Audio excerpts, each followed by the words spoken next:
Assalamualaikum warahmatullahi wabarakatuh. Selamat pagi anak solih-solihah kelas 1. Bagaimana kabarnya pagi ini?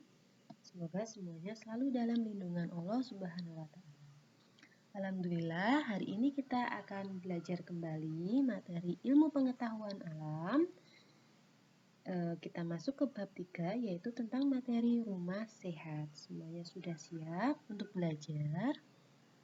Baiklah, marilah kita awali pembelajaran pagi ini dengan membaca basmalah terlebih dahulu. Bismillahirrohmanirrohim. Baik, akan langsung saja Budian jelaskan untuk materi hari ini. Budian jelaskan ya. Manusia membutuhkan rumah sebagai tempat tinggal. Rumah melindungi kita dari panas dan hujan.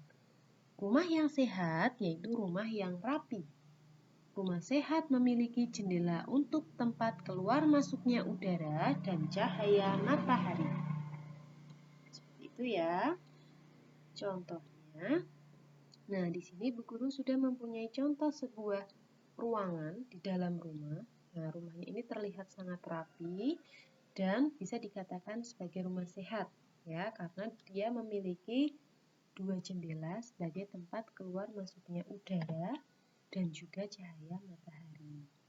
Kenapa cahaya matahari harus masuk di dalam rumah? Ada yang tahu? Nah, cahaya matahari itu adalah cara alami untuk membunuh kuman yang menempel pada benda-benda yang ada di dalam rumah. Itu ya, makanya kita membutuhkan jendela. Selain untuk tempat keluar masuknya udara, juga bisa untuk mematikan kuman yang menempel pada benda-benda yang ada di dalam rumah. Bu Guru lanjutkan. Nah, di sini Budian sudah mempunyai ciri-ciri rumah sehat. Rumah sehat yang pertama yaitu bersih dan rapi. Yang kedua yaitu terdapat jendela dan ventilasi. Fungsi jendela dan ventilasi itu sama ya, yaitu fungsinya untuk tempat keluar masuknya cahaya matahari dan juga udara.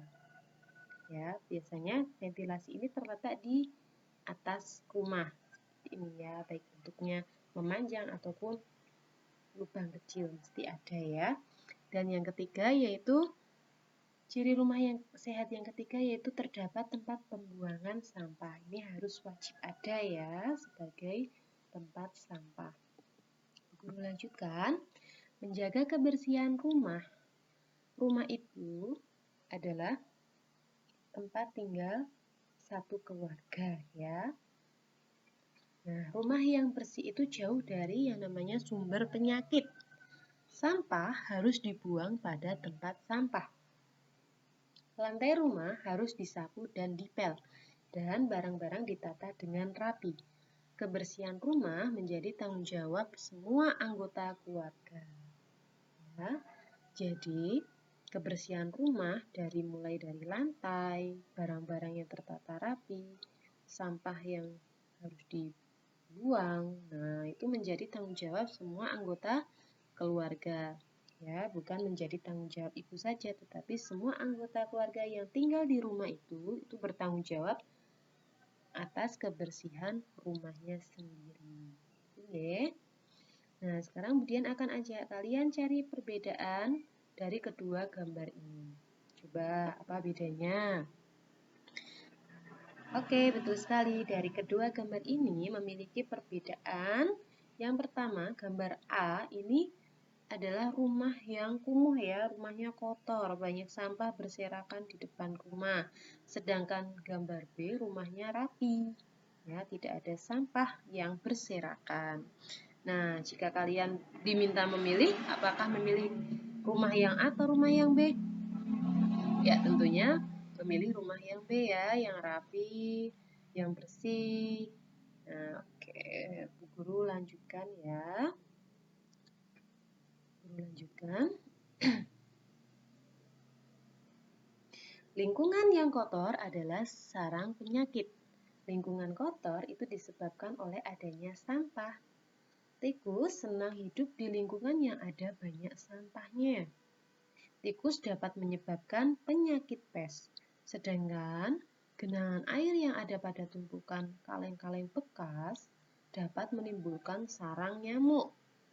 Gigitan nyamuk itu dapat menyebabkan penyakit demam berdarah dan malaria.